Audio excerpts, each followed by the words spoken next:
The blazing Texas sun bore down mercilessly as Sarah Harding stumbled along the dusty trail, her vision blurring with each desperate step. The year was 1876, and the promised land of opportunity that had lured her westward now seemed like a cruel mirage. Her life savings had purchased passage on a stagecoach that abandoned her at the last outpost after an outbreak of fever swept through the passengers.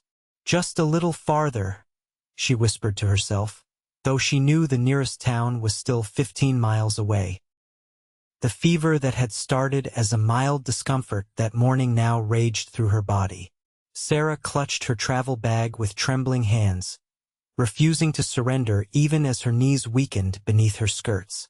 The sound of hoofbeats registered dimly in her fevered mind. A mirage, surely. No one traveled this desolate stretch between settlements except the weekly mail coach, and that wasn't due for 3 more days. Sarah tried to turn, to see if salvation approached, but the world tilted violently. The dusty road rushed up to meet her as consciousness slipped away. Cole Evans pulled back on the reins of his chestnut gelding, slowing from a trot to a walk as he spotted something unusual on the trail ahead. In these parts, anything out of place demanded caution. Bandits were known to use all manner of tricks to ambush lone travelers. "Easy, Rusty," he murmured, reaching for the Winchester rifle secured to his saddle. As he drew closer, the shape revealed itself to be a woman collapsed in the dirt. Her blue dress spread around her like a fallen sky. Cole dismounted cautiously, scanning the surrounding scrubland for any sign of danger before approaching. Her face was flushed with fever, blonde hair escaping from what had once been a neat bun. He pressed a calloused hand to her forehead and pulled back instantly at the burning heat. "Miss, can you hear me?" He gently turned her over, noting the quality of her clothing. Not a local farm girl, but not wealthy either. A traveler, most likely. Sarah's eyes fluttered open, revealing fever-bright blue irises that struggled to focus on his face. "Water," she managed, her voice barely audible. Cole uncorked his canteen and supported her head as she drank. "What's your name, miss?" "Where are you headed?" "Sarah," she whispered after drinking. "Sarah Harding, trying to reach Willowcreek." Her eyes closed again as the effort of speaking drained what little strength remained. Cole surveyed the empty landscape. Willowcreek was still 15 miles ahead, and the woman was in no condition to ride. The closest shelter was his own cabin, but that was 5 miles in the opposite direction. The sensible choice would be to take her back there, but she needed a doctor, and the only one for 50 miles practiced in Willowcreek. With decisive movements, Cole gathered her small travel bag and secured it to his saddle. Then he carefully lifted Sarah in his arms, surprised at how light she felt despite the voluminous fabric of her dress. Her eyes opened again, confusion and fear evident. "What happening?" "Name's Cole Evans, madam," he said, his voice gentle despite its natural roughness. "I'm going to get you to Willowcreek. You need a doctor." "Can't ride," she whispered, struggling weakly against his hold. "I'll carry you every mile that remains," Cole promised, making a split-second decision that would change both their lives forever. "Just hold on." He settled her in front of him on the saddle, one arm securely around her waist as he guided Rusty forward with his free hand. The horse snorted in protest at the extra weight, but Cole knew his faithful companion would manage. Sarah drifted in and out of consciousness as they traveled, occasionally becoming lucid enough to mumble apologies or fragments of her story. Cole learned she was 22, traveling from Boston after the death of her parents, hoping to take a position as a schoolteacher in Willowcreek. As the afternoon wore on, Cole's arm ached from supporting her weight, but he pressed forward. When they stopped briefly to rest the horse, he fashioned a more secure arrangement, using his bedroll to create a support that allowed Sarah to rest against his chest, while leaving his arms free to control the horse. "Why?" she asked during one moment of clarity, her fevered eyes searching his face. Why help a stranger? Cole didn't have a ready answer. At 30, he'd spent the last decade avoiding attachments after losing his family to a Comanche raid. He'd built his life around solitude, working as a scout and occasional bounty hunter when money ran low. No decent man leaves a woman to die on the trail, he finally said, urging Rusty forward once more. The sun was setting when they crested a hill and saw Willowcreek in the distance. Its scattered buildings nestled in a valley alongside the narrow waterway that gave the town its name. Sarah's condition had worsened, her breathing shallow and her skin burning against Cole's chest. Almost there, he murmured, though he wasn't sure she could hear him. Hold on, Sarah. The town's main street was still bustling with early evening activity when Cole rode in, his imposing figure drawing immediate attention. Need the doctor, he called out, not stopping as curious onlookers turned to stare. Dr. Abram Miller was just finishing his supper when Cole kicked open the door to his office. Sarah cradled in his arms. What in tarnation? The elderly doctor exclaimed, rising from his desk. Found her collapsed on the West Trail, Cole explained tersely. Fever's bad. Says she's the new schoolteacher. Recognition dawned on the doctor's face. Miss Harding. The school board's been expecting her for days. Bring her through. Cole followed the doctor into a small examination room and gently laid Sarah on the narrow bed. Her eyes opened briefly, focusing on Cole with surprising clarity. Thank you, she whispered, her hand briefly squeezing his before falling limply to her side. Step outside, son. Dar. Miller ordered, already rolling up his sleeves. I need to examine her properly. Cole reluctantly retreated to the doctor's office, his thoughts unexpectedly chaotic.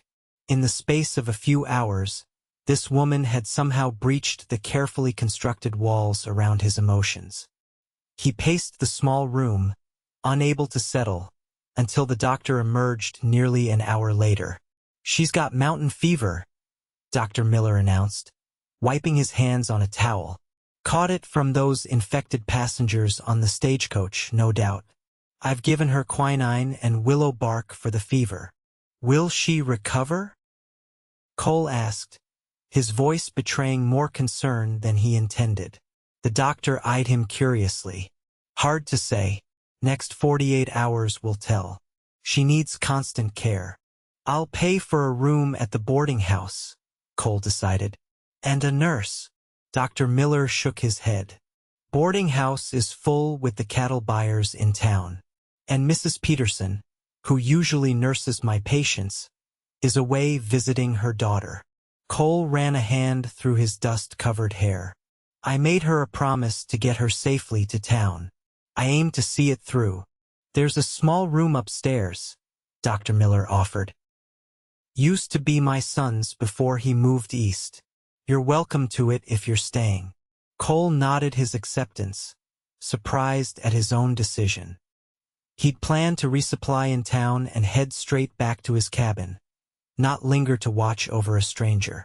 Yet something about Sarah Harding's determination, traveling alone across the country to build a new life, resonated with him.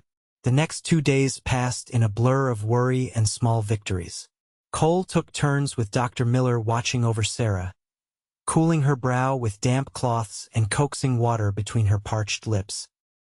When her fever broke on the third morning, Cole was dozing in a chair beside her bed, his hand resting near hers on the blanket. Sarah awoke to sunlight filtering through lace curtains, momentarily disoriented by the unfamiliar surroundings. Her memories were fragmented: the stagecoach, walking alone, collapsing, and a man with kind eyes promising to carry her to safety. She turned her head and found him there, sleeping awkwardly in a wooden chair, his features softened in repose. Handsome in a rugged way, with sun-bronzed skin and dark hair that curled slightly where it brushed his collar. A several days' growth of beard shadowed his jaw. As if sensing her gaze, Cole's eyes opened, instantly alert. Relief washed over his face when he saw her looking back at him. "You're awake," he said, straightening in the chair. "How do you feel?" "Like I've been trampled by cattle," Sarah admitted, her voice hoarse. "But alive thanks to you." A hint of color touched Cole's weathered cheeks. "Dr. Miller did the doctoring. I just got you here." "You carried me," Sarah said softly. "I remember that. You kept your promise." Before Cole could respond, Dr. Miller bustled in, pleased to find his patient conscious and lucid. After a brief examination, he pronounced her on the mend but prescribed at least a week of rest before she could take up her teaching duties. "The school board's been notified," he assured her. "They're making arrangements for temporary lodging once you're strong enough to leave here." "Thank you, Doctor," Sarah said, managing a weak smile. "And Mr. Evans, I don't know how to repay your kindness." Cole shifted uncomfortably under her grateful gaze. "No need, Miss Harding. Just glad you're recovering." As Sarah regained her strength over the next few days, Cole found reasons to remain in town. He told himself he was just ensuring she was properly settled before returning to his solitary life. But the truth was more complex. Their conversations during her recovery revealed a woman of intelligence, courage, and surprising humor despite her circumstances. For her part, Sarah found herself looking forward to Cole's visits. Dr. Miller was kind but preoccupied with other patients, and the occasional town women who stopped by were clearly driven more by curiosity than compassion. Cole alone seemed to understand her mixture of determination and fear as she faced starting over in this frontier town.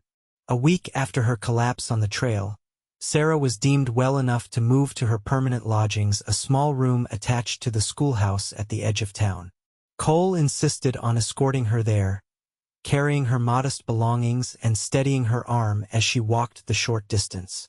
"It's not much," Mayor Wilson's wife apologized as she showed them the Spartan accommodations, "but it's clean and secure. The previous teacher was a bachelor, so we've added some feminine touches." Sarah surveyed the room with its narrow bed, plain dresser, and small writing desk. A colorful quilt and curtains had been added, along with a vase of wildflowers on the windowsill. After the uncertainty of the past weeks, it looked like paradise. "It's perfect, Mrs. Wilson. Thank you." After the mayor's wife departed, Cole lingered awkwardly at the doorway. "Will you be all right here? Do you need anything else?" Sarah turned to him, suddenly aware that with her recovery complete, there was no reason for their paths to remain crossed. The thought brought an unexpected pang of loss. "You've done more than enough, Mr. Evans. I'm sure you're eager to return to your own affairs." Cole shifted his weight, hat in hand. "Actually, I took on some work for the marshal while in town. He's short-handed with Deputy Taylor laid up with a broken leg." "Then perhaps our paths will cross again," Sarah said, unable to hide her pleasure at the news. "I reckon they might," Cole agreed, a rare smile transforming his serious face. "Town's not that big after all." In the weeks that followed, Cole found numerous reasons to pass by the schoolhouse. Sarah, for her part, discovered errands that took her past the marshal's office with surprising regularity. Their interactions were brief but increasingly personal, each revealing bits of themselves they'd kept guarded. Sarah learned that Cole had lost his parents and younger sister in a raid when he was 20, and had wandered ever since, never staying in one place long enough to form attachments. Cole discovered that Sarah had been engaged in Boston, but her fiancé had broken their engagement when her father's death left her without the expected dowry. "His loss," Cole commented when she shared the story during a Sunday afternoon walk by the creek. "Man who'd abandon you for money isn't worthy of you." Sarah glanced at him, surprised by the vehemence in his tone. "It was for the best. I would have been miserable as a society wife, always worrying about saying or doing the wrong thing. And are you happy here?" Cole asked, watching her face carefully. Teaching in a frontier town can't be what you imagined for yourself. Sarah considered the question seriously. Her first month of teaching had been challenging, with students ranging from 6 to 16, many more interested in ranch work or mining than education. Yet there was satisfaction in seeing understanding dawn in young eyes, in knowing she was building something meaningful. I am, she realized aloud. Not in the way I expected, but yes. Cole's smile reached his eyes, crinkling the corners in a way that made Sarah's heart flutter. Good. You deserve happiness. As summer turned to autumn, their friendship deepened into something neither could deny was more, though neither seemed ready to name it. The town noticed, of course. Willowcreek was too small for secrets, and the handsome scout's interest in the pretty schoolteacher provided ample fodder for gossip. Sarah found herself defended by her students' mothers, who approved of Cole's respectful courtship, while Cole endured good-natured ribbing from the men at the saloon. Dr. Miller, watching their relationship blossom, merely smiled knowingly when Cole continued to find reasons to remain in town rather than return to his isolated cabin. The Harvest Festival in October marked a turning point. The entire community gathered for games, food, and dancing in the town square. Sarah, now fully integrated into town life, had helped organize activities for the children and looked forward to an evening of celebration. Cole found her by the apple-bobbing barrel, laughing as she dried the face of a soaking wet 8-year-old boy. She wore a dress of deep green that brought out the gold in her hair, which she'd styled in an elaborate arrangement of curls for the occasion. "You look beautiful," he said, the words escaping before he could consider them. Sarah blushed, pleasure evident in her eyes. "Thank you. You clean up rather well yourself, Mr. Evans." Cole had indeed made an effort, wearing a new shirt purchased from the general store and even submitting to a proper shave at the barber's. He felt self-conscious but rewarded by Sarah's appreciative glance. As night fell, lanterns illuminated the square, and a group of local musicians struck up a lively tune. Couples took to the makeshift dance floor, from gray-haired elders to giggling teenagers. "Would you care to dance, Miss Harding?" Cole asked formally, extending his hand. Sarah placed her hand in his, noting how perfectly it fit despite the difference in size. "I would be delighted, Mr. Evans, though I should warn you I learned to dance in Boston parlors, not frontier celebrations." "Fortunate, then, that I don't know the difference," Cole replied with a smile, leading her to join the other dancers. What Cole lacked in formal training, he made up for in natural grace. His hand at her waist was respectful but firm, guiding her through the steps with surprising skill. Sarah found herself relaxing into his lead, enjoying the closeness that propriety rarely allowed them. As the evening progressed, the music slowed. Couples drew closer, and the atmosphere grew more intimate. Cole's hand slid slightly around Sarah's back, drawing her nearer. "People are watching," Sarah murmured, though she made no move to increase the distance between them. "Let them," Cole replied softly. "I'm not ashamed of how I feel about you, Sarah." Her heart leaped at his words and the rare use of her first name. "And how is that, exactly?" Cole's steps slowed until they were barely moving, just swaying together at the edge of the dance floor. "I think you know. I've never met anyone like you, brave enough to start over alone, kind enough to see good in a lonely drifter, beautiful enough to make me forget every reason I had for keeping to myself." Sarah's eyes widened at his declaration. "Cole, I love you," he said simply. "Have since I carried you those 15 miles to town, though I was too stubborn to admit it." Sarah's eyes filled with tears of joy. "I love you too. I think I started falling the moment I opened my eyes and saw you beside my sickbed, looking so worried and so determined." The music continued around them, but they stood still, locked in a moment of perfect understanding. Cole brushed a tear from her cheek with his thumb, his touch reverent. May I call on you properly, Sarah Harding? With the intention of courtship. Sarah laughed softly. I should think we're well past the beginning stages of courtship, Cole Evans. But yes, you may. Their first kiss happened later that evening, away from prying eyes, in the moonlit garden behind the schoolhouse. It was gentle but filled with promise, sealing the understanding that had grown between them over the months since their fateful meeting on the dusty trail.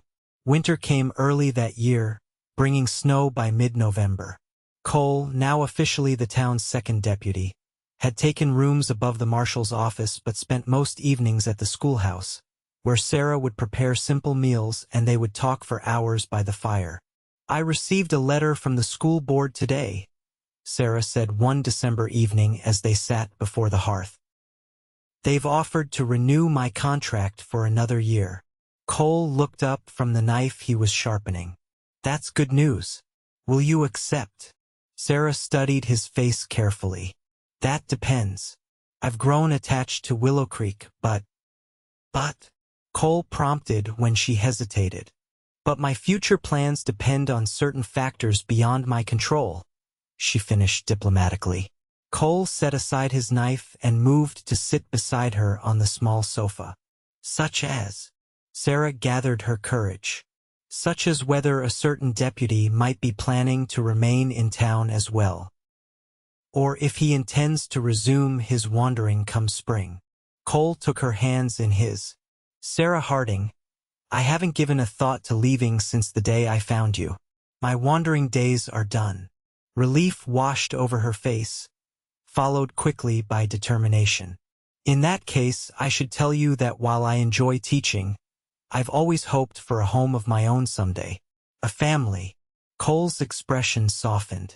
I've been saving to buy the old Peterson place just outside town. It's got good water, decent grazing land, and the house is solid though it needs work. I thought. That is, I hoped it might make a suitable home. For us. Sarah's heart raced. Cole Evans, if that's a proposal, it's the most roundabout one I've ever heard. A rare flush colored Cole's cheeks.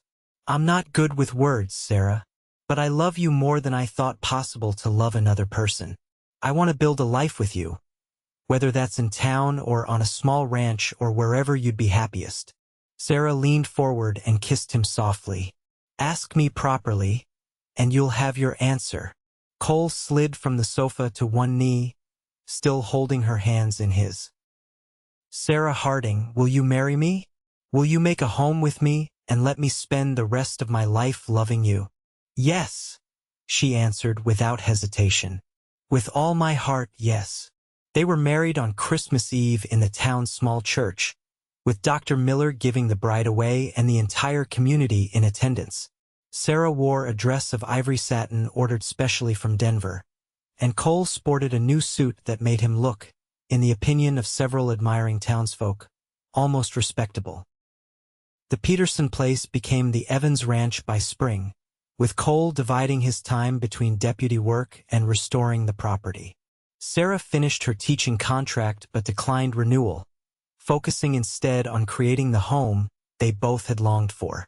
Their first child, a daughter named Elizabeth, arrived the following winter, with Dr. Miller presiding over the birth in the home Cole had renovated with his own hands. As Cole held his newborn daughter, he looked at Sarah with wonder. Did you ever imagine, when you collapsed on that trail, that this would be your life? He asked softly. Sarah smiled, exhausted but radiant. No, I hoped only to survive the journey. I never dreamed I'd find love along the way. Cole placed their daughter in her arms and sat beside them on the bed. When I said I'd carry you every mile that remained, I had no idea the journey would last a lifetime. Are you complaining, Mr. Evans? Sarah teased, leaning against his shoulder. Cole wrapped his arm around his family, his heart full beyond measure. Not for a single step, Mrs. Evans. Not for a single step. As years passed, the Evans Ranch prospered. 2 more children joined Elizabeth's sons who inherited their father's height and their mother's determination. Cole eventually gave up deputy work to focus on ranching, though he remained the person the marshal called when tracking skills were needed. Sarah never returned to formal teaching but became known for tutoring children who struggled in the town school. Their home, once the neglected Peterson place, became a center of community gatherings, with Sarah's gardens and Cole's craftsmanship transforming it into one of the finest properties in the county. On their 20th anniversary, Cole surprised Sarah with a journey back east to visit her childhood home in Boston. As they stood on the deck of the steamship, watching the western shoreline recede, Sarah leaned into her husband's embrace. "Do you ever regret it?" she asked. "Giving up your freedom to settle down with a half-dead schoolteacher you found on the trail?" Cole laughed, the sound still rare enough to be precious. "Freedom's a curious thing, Sarah. I thought it meant answering to no one, belonging nowhere. But I was never truly free until I found you." Sarah turned in his arms, noting the silver now threading his dark hair, the laugh lines around his eyes that matched her own. "That day on the trail felt like the worst day of my life. Now I know it was the best. For both of us?" Cole agreed, sealing the sentiment with a kiss as they sailed toward new horizons, secure in the love that had begun with a promise made on a dusty western trail so many miles ago.